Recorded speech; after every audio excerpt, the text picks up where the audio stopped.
और आपका स्वागत है हमारे चैनल पर। महाराष्ट्र सरकार की मुश्किलें वैसे ही बढ़ी हुई थी और संजय राउत ने एक और बड़ा बयान दे दिया है और अब संजय राउत के इस्तीफे की मांग भी हो रही है और वहीं पर महाराष्ट्र सरकार की मुश्किलें और भी बढ़ गई हैं। सुशांत सिंह मामला हो या फिर पालघर का मुद्दा हो या कोरोना वायरस हो, कोविड-19 से लेकर आपराधिक मामलों पर किस तरीके से महाराष्ट्र सरकार नाकाम रही है और उसमें वो गिरी हुई है। और वहीं दूसरी तरफ सुशांत सिंह राजपूत मामले में संजय राउत ने बयान दिया था और अब डॉक्टरों का अपमान किया है और इसीलिए सीधे तौर पर आईएमए ने उनका इस्तीफा मांग लिया है। तो शिवसेना के सांसद संजय राउत अपने विवादित बयानों के लिए वो चर्चा में रहते हैं और यूं कहें तो वो चर्चा में रहने के लिए इस तरीके के बयानबाजी करते रहते हैं। अब इस बार उन्होंने डॉक्टरों पर जो विवादित बयान दिया है, इसके बाद अब वो बुरे फंस गए हैं। संजय राउत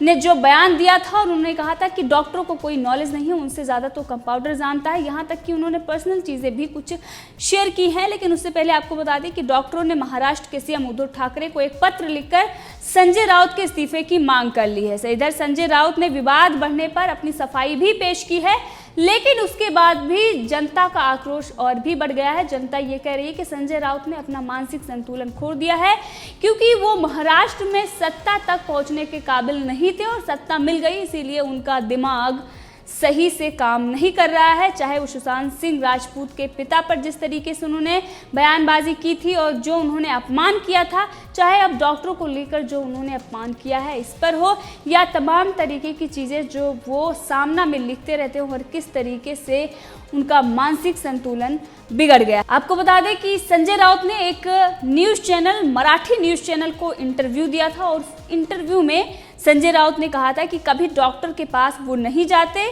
क्योंकि डॉक्टर अपने पेशे के बारे में कुछ नहीं जानते। एक डॉक्टर को क्या पता है अपने पेशे के बारे में कि मुझे क्या ज़रूरत है, ये भी वो नहीं जानता और इसीलिए मैं कंपाउंडर से दवा ले लेता हूँ। डॉक्टरों को कुछ भी नॉलेज नहीं है। और इस बयान के बाद एमआरडी ने मुख्यमंत्री उद्धव ठाकरे को एक चिट्ठी लिखी और उसमें उन्होंने संजय राउत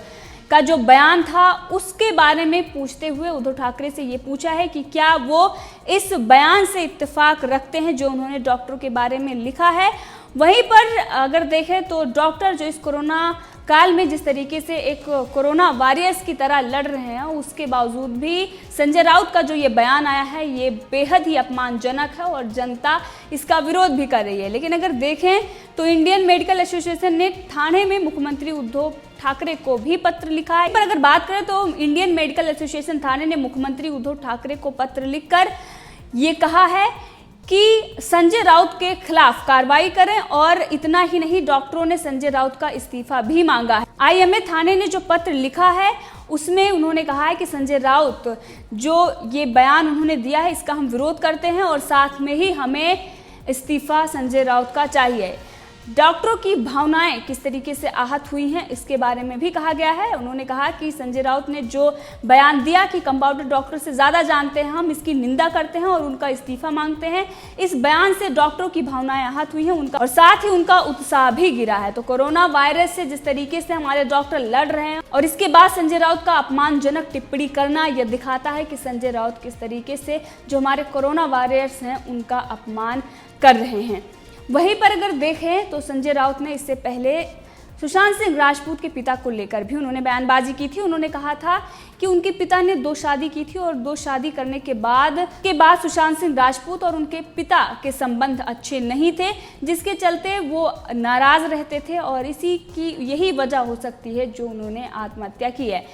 इसके साथ ही उन्होंने कई लोगों पर भी आरोप लगाए थे और कई थ्योरियां भी रखी थी। यहाँ तक कि उन्होंने अंकिता लोखंडे जो उनकी एक्स गर्लफ्रेंड थी उनको भी इसमें घसीट लिया था और किस तरीके से उन्होंने कहा था कि आखिर वो 2016 में अलग क्यों हुए, इस पर भी जांच होनी चाहिए। वहीं पर उन्होंने उनके परिवार की भी बातें बताई कि जो दिखता है वैसा होता नहीं है, तमाम तरीके की चीज़ें, यानी कि मुद्दे से भटकाने के लिए संजय राउत ने इस तरीके की बयानबाजी की थी। उसके बाद उनको कोर्ट का नोटिस भी मिला था क्योंकि उनके परिवार ने इस पर आपत्ति आपत्ति जताई थी। उन्होंने कहा कि इस तरीके के बयानबाजी कर रहे हैं, इस पर मानहानि का केस करेंगे, उनको माफी मांगनी चाहिए। लेकिन संजय राउत इस पर भी ढीठता के साथ खड़े रहे। उन्होंने कहा कि वो इस पर माफी नहीं मांगेंगे, इस पर वो विचार करेंगे। अगर उन्हें लगता है कि उन्हें माफी मांगनी चाहिए तब वो माफी मांगेंगे। लेकिन आईएमए ने जिस तरीके से उद्धव ठाकरे को पत्र लिखा और उसके बाद ही अब संजय राउत ने यू टर्न कर लिया। पर अगर संजय राउत के बयान को देखा जाए तो उन्होंने कहा था कि डॉक्टरों को कुछ नहीं पता, उनको अपने पेशे के बारे में नहीं पता, इसलिए मैं कंपाउंडर से दवा ले लेता हूं। और इसमें उन्होंने कहा कि वो WHO के संदर्भ में कह रहे थे कि उनको कुछ नहीं पता। यहाँ पर सीधे सीधे तौर पर उन्होंने डॉक्टरों का अपमान किया है, लेकिन उसके बाद अपने बचाव के लिए इस तरीके की सफाई दे रहे हैं। संजय राउत ने पिछले दिनों जो कुछ भी किया और उसके बाद उन्हें कोर्ट का नोटिस भी मिला, लेकिन अगर हम देखें तो संजय राउत अपने जो विवादित बयान हैं उसकी वजह से चर्चा में ही रहते हैं। इससे पहले उन्होंने चाहे सुशांत सिंह राजपूत के मामले में हो या फिर तमाम जो पिछली घटनाएं हुई हैं सरकार को लेकर हो या बीजेपी पर जिस तरीके से वो आरोप लगाते आ रहे हैं, जो उन्होंने शेर शायरी की है, इससे ये चीज़ें दिखती है कि संजय राउत तो जो कुछ भी उनको मिला है वो उसके काबिल नहीं थे। जो जनता कह रही है वो सही कह रही है और इसी के लिए संजय राउत जो बकवासबाजी कर रहे हैं, कहीं ना कहीं जो बीजेपी के साथ उन्होंने मिलकर इलेक्शन लड़ा था और उसके बाद जनता ने उन्हें वोट दिया था और उसके बाद जनता से विश्वासघात करते हुए तीसरी पार्टी के साथ सरकार बना ली थी, उसी के बाद से ही इनको ऐसा लग रहा है कि उनके पास इतना जनाधार है, उनकी सरकार आ सकती है। और ये पहली बार हुआ है कि संजय राउत को इतना बड़ा पद मिला है, सरकार उनकी बनी है और वो उसमें मुख्य भूमिका में है, यानी कि मुख्यमंत्री शिवसेना का ही है और इसीलिए इस तरीके की बयानबाजी कर रहे हैं जनता भी। और इस पर कह रहे हैं कि कैमरे के पीछे किस तरीके से वो बयानबाजी करते हैं। और वहीं पर संजय राउत का एक वीडियो भी वायरल हो रहा है जिसमें ये दिखाया जा रहा है, जनता किस तरीके से दिखा रही है कि कैमरे के सामने वो कंपाउंडर से दवा लेने की बात कर रहे हैं, लेकिन कैमरे के पीछे अगर उनकी असल जिंदगी में देखें तो उनको खुद हॉस्पिटल में एडमिट कराया गया है। और संजय राउत किस तरीके से डॉक्टरों पर ही आपत्तिजनक टिप्पणी कर रहे हैं और इसी के साथ जनता की इस पर प्रतिक्रियाएं भी आ रही हैं। अगर आपको बताएं तो संजय राउत ने जब से ये बयान दिया है तब से उनका विरोध हो रहा है, उनको आलोचनाओं का सामना करना पड़ रहा है, उनके इस्तीफे की मांग भी हो गई है। अगर हम ट्विटर पर देखें तो किस तरीके से उनके बारे में ट्वीट किया जा रहा है। चंद्रशेखर त्रिपाठी नाम के एक यूजर ने लिखा है कि संजय राउत सड़क छाप बात करते हैं, ज़्यादा बोलने के चक्कर में वो फंस जाते हैं। और इसी के साथ एक गौरव नाम के यूजर ने ये लिखा है, रिपब्लिक भारत ने इस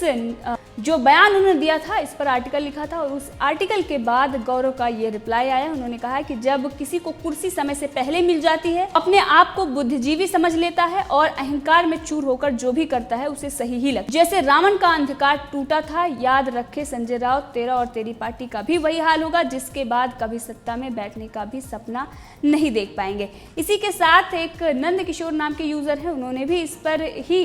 ट्वीट किया और उन्होंने कहा कि लगता है संजय राउत की मानसिक स्थिति खराब हो गई है, उनका घमंड आसमान तक पहुंच गया है, रावण जैसे ज्ञानी का अहंकार मिट गया है तो संजय राउत की क्या औकात, विनाश काले विपरीत बुद्धि, लगता है अब शिवसेना का विनाश निश्चित है। वहीं पर इससे पहले भी जिस तरीके से बातें सामने आ रही हैं कि शिवसेना ने जो अपने विरोधी विचारधारा की पार्टियां हैं उनके साथ गठबंधन किया, जिसके बाद शिवसेना के खिलाफ जनता का आक्रोश बढ़ता जा रहा है और इसीलिए आने वाले दिनों में शिवसेना अगर वो अपने दम पर चुनाव लड़ती है तो वो कभी भी जनता उसको सपोर्ट नहीं करेगी। और वहीं पर इन्होंने जो अपनी विचारधारा बदली है इसको लेकर भी इन पर तमाम सवाल उठाए जा रहे थे, लेकिन अब संजय राउत ने महाराष्ट्र सरकार की मुश्किलें इस बयान को देकर बढ़ा दी है, क्योंकि आईएमए ने सीधे तौर पर संजय राउत का इस्तीफा मांगा है और वहीं पर उद्धव ठाकरे से भी इस पर स्पष्टीकरण मांगा गया है कि क्या वो इस बयान से इत्तेफाक रखते हैं, यानी कि अब उद्धव ठाकरे को भी इस पर स्पष्टीकरण देना होगा। और वहीं पर महाराष्ट्र सरकार की मुश्किलें इसको लेकर बढ़ गई हैं। महाराष्ट्र में जिस तरीके से आपसी विवाद सामने आते रहे हैं और वहां पर सरकार के भीतर जो भी कलह चल रही है उसके चलते महाराष्ट्र सरकार की जो गाड़ी है, जैसे पहले भी ये कहा गया बीजेपी की तरफ से कि 3 पहिए की गाड़ी है और ये कभी भी पलट सकती है, इस पर अब ये देखा जा सकता है कि संजय राउत जैसे लोग जो कुछ भी बोल देते हैं और कभी भी कुछ भी बोलने के लिए वो फंस जाते हैं, ज़्यादा बोलने के चक्कर में जिस तरीके से संजय राउत हर बार फंसते हैं और उसके बाद उनका हर झूठ पकड़ा जाता है और किस तरीके का झूठ वो बोलते हैं, ये महाराष्ट्र की सरकार को सिर्फ और सिर्फ मुश्किलों में डालने का ही काम कर रहे हैं। इस मुद्दे पर आप भी अपनी राय रख सकते हैं, कमेंट करके जरूर बताएं। अगर आपने अभी तक चैनल को सब्सक्राइब नहीं किया है तो कर ले, ताकि हर अपडेट आप तक पहुंचती रहे।